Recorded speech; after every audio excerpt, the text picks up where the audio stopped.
The massive screens above Times Square flickered and went dark. Then, one by one, they lit up again, but not with their usual bright advertisements. Instead, they showed something that made everyone on the streets stop and stare, beings that were clearly not human.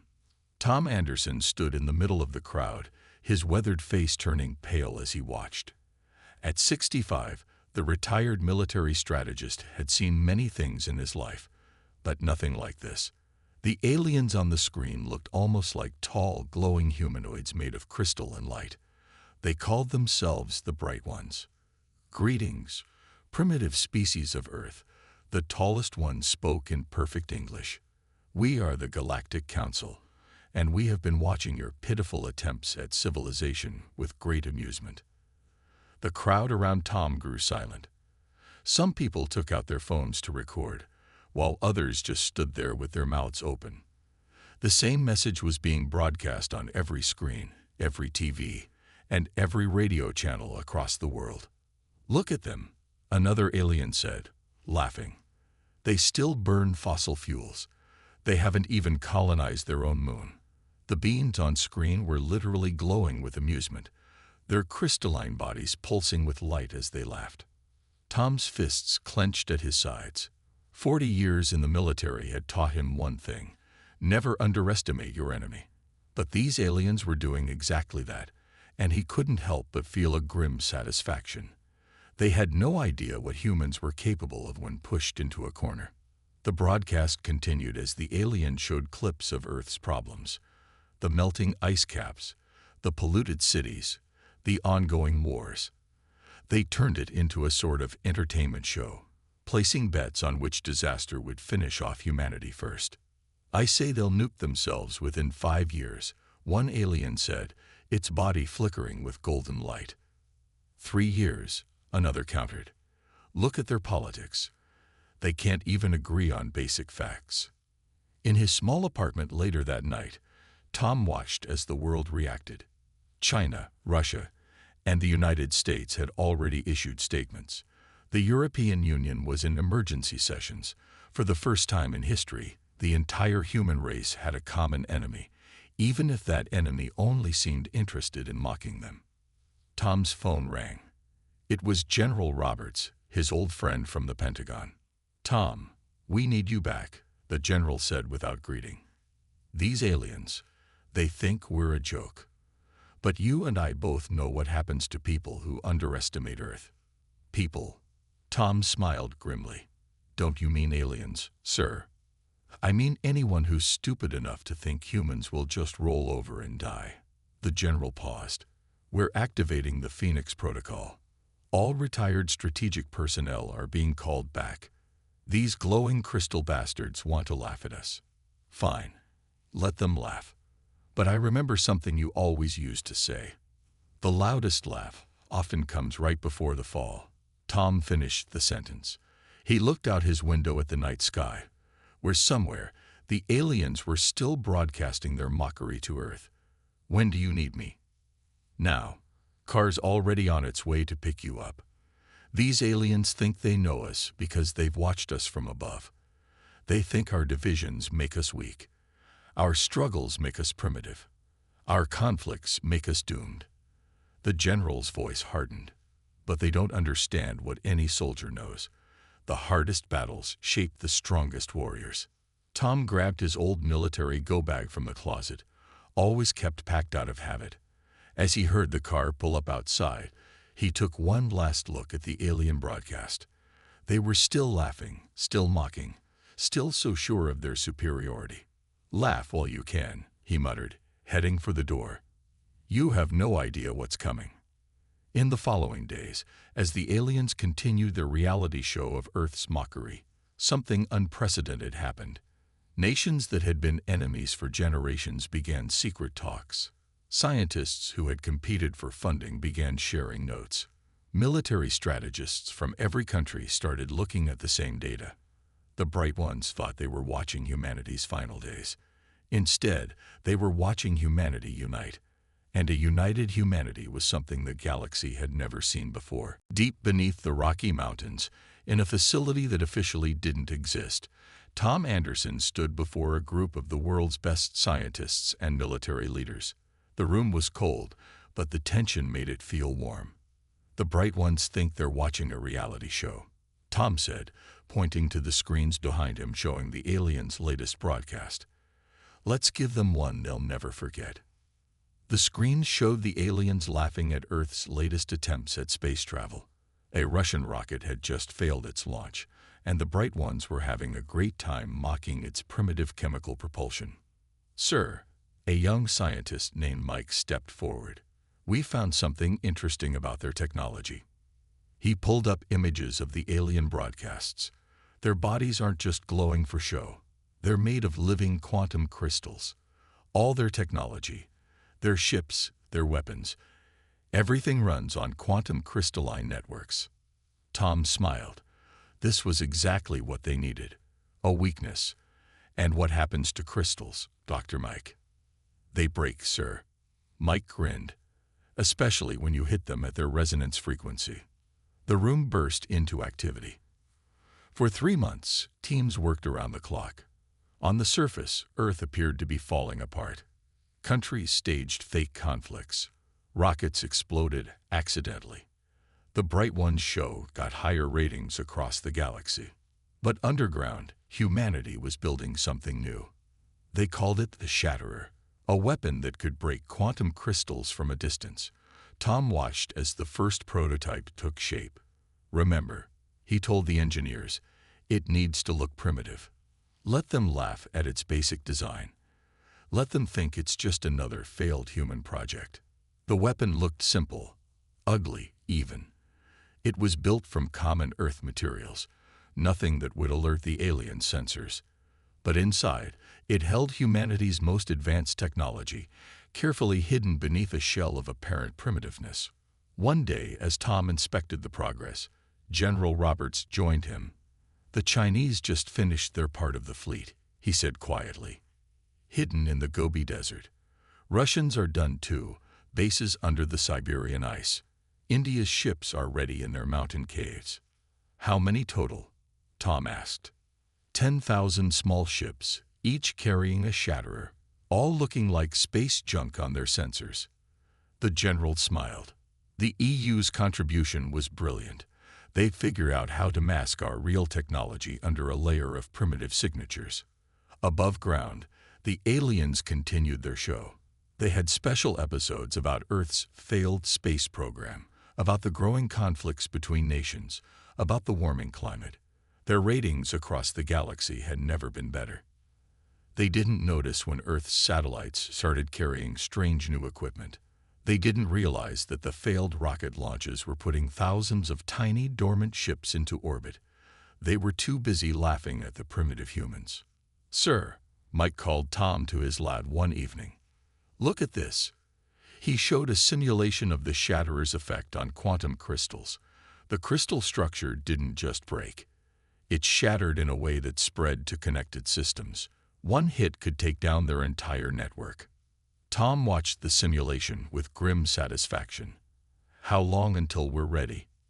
2 more weeks. We need to wait for the right position of their communication satellites. They've placed them in a pattern that's perfect for our plan. They never thought they needed to guard against attacks from Earth. As Tom left the underground facility that night, he looked up at the stars. Somewhere up there, the Bright Ones were still broadcasting their mockery. Still laughing. Still betting on humanity's doom. The show must go on, he whispered to himself. But soon, very soon, we'll give you the finale you never expected. The pieces were in place. The trap was set. All they needed now was the perfect moment to spring it. And Tom knew exactly when that would be. Breaking news. Nuclear tensions between major powers have reached critical levels. The news anchor's voice shook as she read the report. Across the globe, similar announcements played on every channel. In their crystal ships above Earth, the Bright Ones watched with glee. Look, they're finally doing it. One alien announced to their galactic audience, the humans are about to destroy themselves. Deep underground, Tom Anderson watched the alien broadcast with a small smile. Are all ships in position? he asked over the secure channel. "Yes, sir," came the reply from commanders worldwide, hidden in the debris field of the nuclear exchanges. The bright ones think they're just watching radioactive dust. The nuclear war had been perfectly staged. Old missiles launched into the upper atmosphere, exploding in spectacular but harmless light shows. Forgotten nuclear bunkers suddenly becoming active. Panic on the streets, carefully acted out for the aliens' entertainment. And in the chaos, thousands of tiny ships slipped into space, disguised as debris. "Time to show them what primitive humans can do," Tom said. He pressed a red button on his console. Operation First Strike is now active. At first, nothing seemed to happen. The aliens continued their broadcast, laughing at the humans' final war. Then one of the bright ones noticed something strange. "What's that signal coming from the debris field?" it asked, its crystalline body flickering with concern. Before they could react, the first shatterer activated. A pulse of energy, tuned to the exact frequency of quantum crystals, shot out from what looked like a piece of space junk. It hit one of the aliens' communication satellites. The effect was immediate and beautiful. The satellite's crystal structure began to vibrate, then crack, then shatter completely. The broken pieces sent out waves that affected nearby quantum crystal networks. "What's happening?" The aliens' broadcast showed real panic now. "Our network hub Alpha is experiencing disruptions." Tom watched as more shatterers activated. Each blast looked primitive and crude. Exactly what you'd expect from simple humans, but their effect was devastating. Quantum crystal networks began failing across the alien fleet. "This is impossible," a bright one shouted, its body flickering erratically. "They're supposed to be fighting each other. They're supposed to be primitive." The alien broadcast was breaking up now, their signal weakening as more communication hubs fell. Through the static, Tom could see the bright ones trying desperately to understand what was happening. "Sir," Mike called from his station, "Hub Alpha is completely down. Their main communication network is falling apart." The aliens tried to fight back, but they couldn't find their real enemy. All their sensors showed was debris from a nuclear war, chunks of metal and radioactive dust. They fired their weapons at the larger pieces, not realizing that the real threat came from the smallest bits of junk. "How many ships have we lost?" Tom asked. "None, sir," Mike replied with a grin. "They still can't detect our real ships. They're shooting at decoys." On the failing alien broadcast, the bright ones were no longer laughing. Their entertainment show had turned into a nightmare. Their invincible communication network was being destroyed by a species they had mocked as primitive. "Send the message," Tom ordered. All across Earth, every screen showed the same words. "From humanity to the Galactic Council. This was only our first strike." Still laughing. The message was simple, crude even, but it was written in perfect galactic standard, proving that humans had understood the aliens' language all along. In the silence that followed, Tom thought about all the times the aliens had laughed at Earth's primitive technology. "Let them laugh," he said quietly. "They haven't seen anything yet." The first strike was over. And now the real war would begin. The Bright One's response came 3 days after Earth's first strike. Their massive ships appeared from hyperspace, their crystal bodies glowing with rage rather than amusement now. "You primitive insects," their message boomed across Earth's communications. "You dare to attack us? We will show you true power." Tom Anderson stood in the command center, watching as thousands of alien warships filled Earth's orbit. Their energy weapons began firing, sending bright beams toward major cities. But something unexpected happened. The beams hit empty land. "Hologram projectors working perfectly, sir," Mike reported with a grin. "They're shooting at fake cities. The real ones are hidden underground." The aliens had no idea that humans had spent months preparing hidden bunker cities. What they saw on their sensors were clever projections, making them waste their energy on empty targets. "Launch the virus ships," Tom ordered. From the debris field of the fake nuclear war, thousands of tiny ships activated. Each one carried a special program designed to infect the aliens' quantum crystal networks, like a computer virus, but for their living crystal technology. "Sir, look," Mike pointed to the main screen. The first virus had reached an alien ship. Its crystal structure began to flicker, then turn dark. The ship's weapons stopped firing. The bright ones noticed too late. Their ships were so close together, arranged in their traditional battle formation, that the virus spread quickly from one to another. "This is impossible." An alien commander's voice crackled through their failing networks. "Their technology is too primitive for this." Tom allowed himself a small smile. "Primitive? Maybe, but we've had plenty of experience with viruses on Earth." The virus was designed to spread through the quantum connections between ships. Each infected vessel became a carrier, spreading the infection to others through their communication networks. It was like a digital version of Earth's most successful organisms, simple but incredibly effective. "Status report," Tom called out. 30% of their fleet is dark, sir," an operator responded. "Another 40% showing signs of infection. They're trying to cut off their networks to stop the spread, but it's too late."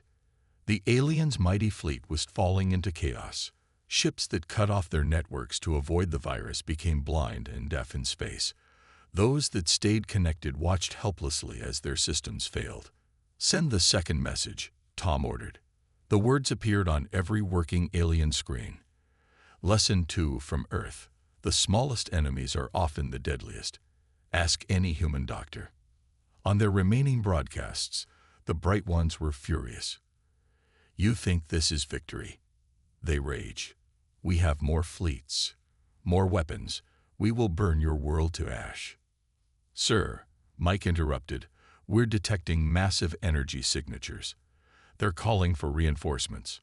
Tom nodded. He had expected this. Launch Phase 3. Around Earth, hidden satellites activated. They began broadcasting a simple signal, one that looked like random space noise to alien sensors. But this noise carried a message to every alien world. Earth was not defenseless. "First reports coming in," Mike announced. 3 alien worlds have gone dark. Their entire crystal networks just stopped working. The signal was reaching across space, carrying Earth's virus to every world that used quantum crystal technology. The bright ones had built their entire civilization on this technology, and now it was their greatest weakness. "They're retreating," someone shouted. The alien ships still able to move were turning away from Earth, desperately trying to escape the infection. But Tom knew this wasn't over. The bright ones would be back, with new weapons and new defenses. This was just the beginning. "Keep monitoring," he ordered, "and get me the president. It's time for Phase 4. The counterattack had succeeded beyond their wildest hopes. But the real war was just beginning. 1 month after Earth's counterattack, the Galactic Council held an emergency meeting. Through intercepted communications, Tom Anderson watched as their unity crumbled. "The Blue Star Empire is withdrawing from the Council," Mike reported, monitoring the alien broadcasts. "They say they can't risk losing more worlds to the human virus." Tom nodded, watching the crystal beings argue among themselves. The mighty Galactic Council, which had once laughed at Earth, was falling apart. "The humans aren't targeting civilian systems," one alien representative argued. "They could shut down our entire worlds, but they only disable military networks. Perhaps we should." "Silence," the leader of the Bright Ones cut him off. "We cannot show weakness to primitives." But it was too late. 3 more alien races announced their withdrawal from the Council that day. They had seen enough. The primitives had proven far more dangerous than anyone expected. In the command center, Tom received an urgent message. Their deep space probes had found something important: the location of the Bright One's homeworld. It was hidden behind a quantum crystal cloak, Mike explained, showing the scans. "But now that we understand their technology, we can see through their tricks." The Bright Ones weren't laughing anymore. Their latest attacks on Earth had all failed.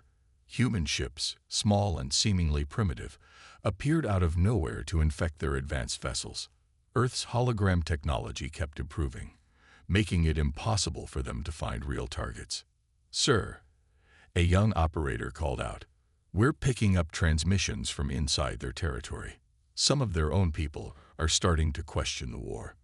Tom walked to the main screen, which showed a map of known alien worlds.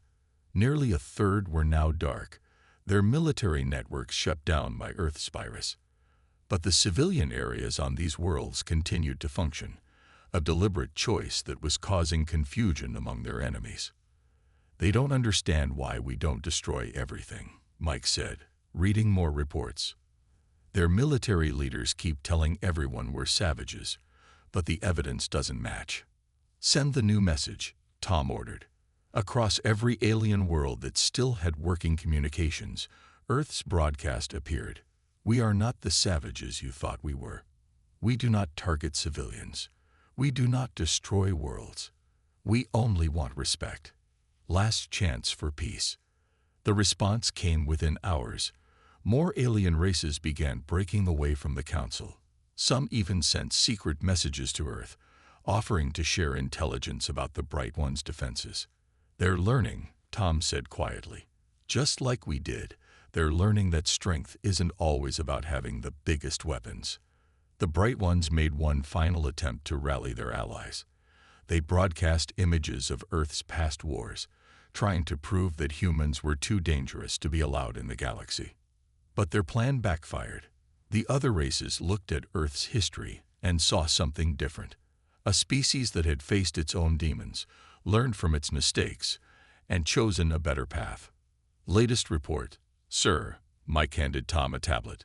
"5 more races have requested peace talks, and our spies indicate that the Bright One's own population is demanding answers.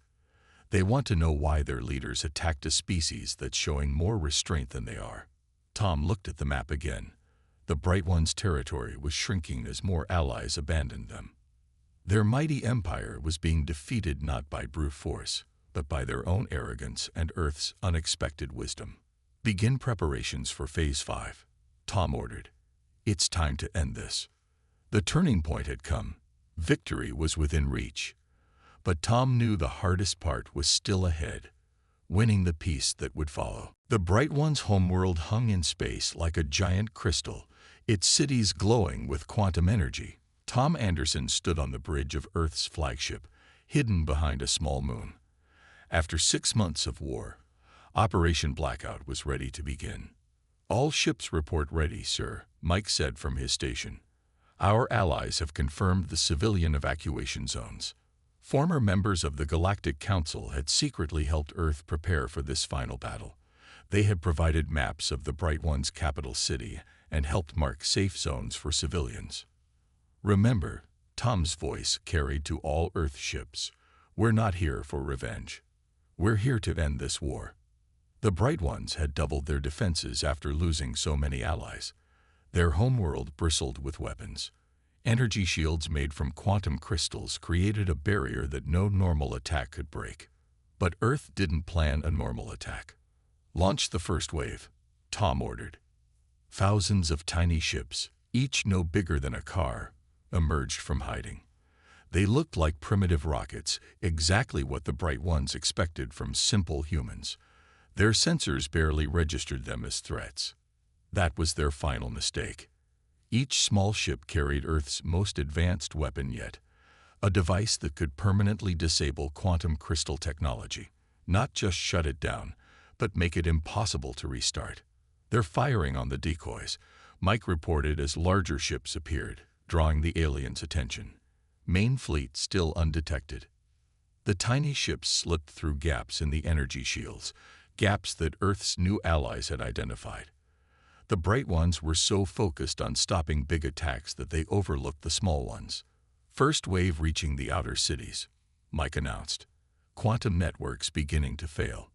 On the planet below, lights began going out. Not in a violent explosion, but in a quiet, permanent shutdown. The quantum crystals that powered their civilization simply stopped working. the Bright Ones finally realized what was happening. Their capital ships rushed to protect the planet, but they were too late. The infection was spreading through their networks faster than they could stop it. "Sir," Mike called out urgently, "they're powering up something big, some kind of doomsday weapon." Tom had expected this too. Launch Phase 2. From Earth's fleet, a single message beamed to every working screen on the Bright One's world. "Look at your evacuation zones. Look at your civilian areas. We could have destroyed them, but we didn't. We are not the savages you thought we were. Surrender, and your people will survive." The message was followed by detailed scans, showing how Earth's ships had carefully avoided civilian targets, how they had worked with other alien races to ensure minimal loss of life. "Their weapon is powering down," Mike reported. "We're receiving a transmission from their leadership bunker." On the main screen, the supreme leader of the Bright Ones appeared. Its crystalline form was dimmer now, the arrogance gone from its voice. "Why?" it asked simply. "Why show mercy when you could have destroyed us?" Tom stepped forward. "Because proving you wrong about us was more important than destroying you. You called us primitive. You laughed at our struggles. But those struggles taught us something you never learned, the difference between winning a war and winning peace." The Supreme Leader was silent for a long moment. Around it, the last lights of its great capital were going dark. "We surrender," it said finally. "Unconditionally." Tom nodded. "Then let's talk about rebuilding. Together this time. Without the mockery." The war was over. Earth had won not through superior firepower, but through the very things the Bright Ones had laughed at: human ingenuity, adaptability, and most surprisingly to them, mercy. 1 year after the surrender of the Bright Ones, the new Galactic Council held its first meeting. The crystal halls that once echoed with laughter at humanity's expense now held a very different atmosphere. Tom Anderson stood at the speaker's podium, his simple Earth uniform standing out among the elaborate alien dress. As Earth's first galactic ambassador, he faced an audience that had learned a hard lesson about underestimating primitive species. "The rebuilding of the Bright One's homeworld is proceeding as planned," he announced. "Earth's scientists are helping them develop new technology that doesn't rely on quantum crystals. And yes, we're sharing our hologram technology with all peaceful worlds." In the audience, the former Supreme Leader of the Bright Ones sat quietly. Its people had survived, adapting to life without their crystal technology. Many had found this change difficult, but some called it a blessing, a chance to rebuild their civilization on stronger foundations. 6 months ago," Tom continued, "we promised to reveal how Earth prepared for the war. Today, we keep that promise." The hall's screens lit up with images from Earth's past, but not of weapons or battles. Instead, they showed hospitals fighting viruses, engineers solving problems with simple tools, soldiers training to protect civilians, and scientists turning failures into discoveries. "You laughed at our struggles," Tom said, his voice firm but not unkind. "But each struggle taught us something valuable. Our wars taught us the importance of peace. Our diseases taught us to understand tiny enemies. Our political conflicts taught us to see strength in different viewpoints." Mike, now Earth's chief of alien relations, stepped forward with data tablets for each council member. "These contain our full history," he explained. "Not just our victories, but our mistakes, our failures, and how we learned from them." The aliens studied the tablets with new respect. They saw how humans had nearly destroyed themselves many times, but always found a way to pull back from the edge. How Earth's greatest achievements often came from its darkest moments. "We're not perfect," Tom acknowledged. "We're not even close, but we're learning. And now we invite you to learn with us." He unveiled Earth's proposal, a new kind of galactic council, not one based on technological superiority, but on shared knowledge and mutual respect, where each species could contribute its unique strengths and help others overcome their weaknesses. "The humans have changed everything," one alien representative whispered to another. "They could have ruled through fear after their victory. Instead, They choose to rule through wisdom. The former supreme leader stood up. A year ago, I thought humans were savages barely worth watching. Today, I understand that true primitives are those who laugh at what they don't understand. The vote for the new council structure was unanimous. For the first time in galactic history, technological advancement alone would not determine a species' status. Innovation, adaptability, and ethical behavior would carry equal weight. As the meeting ended, Tom looked out at the stars through the hall's giant window. Somewhere out there, Earth continued its own struggles, its own growth. But now it wasn't alone. "Ready to head home, sir?" Mike asked. Tom smiled. "Almost. Just thinking about how far we've come. From being their entertainment to being their teachers. They're still watching us, you know," Mike said. "But not for laughs anymore. They're watching to learn." The final documents were signed that day. Earth became a full member of the new Galactic Council, with Tom as its first representative. The aliens who had once laughed at humans now sent their brightest students to Earth to study not just technology, but human resilience, creativity, and determination. The galaxy had learned an important lesson. Never judge a species by its apparent primitive state, because sometimes those who struggle the most learn the most valuable lessons of all.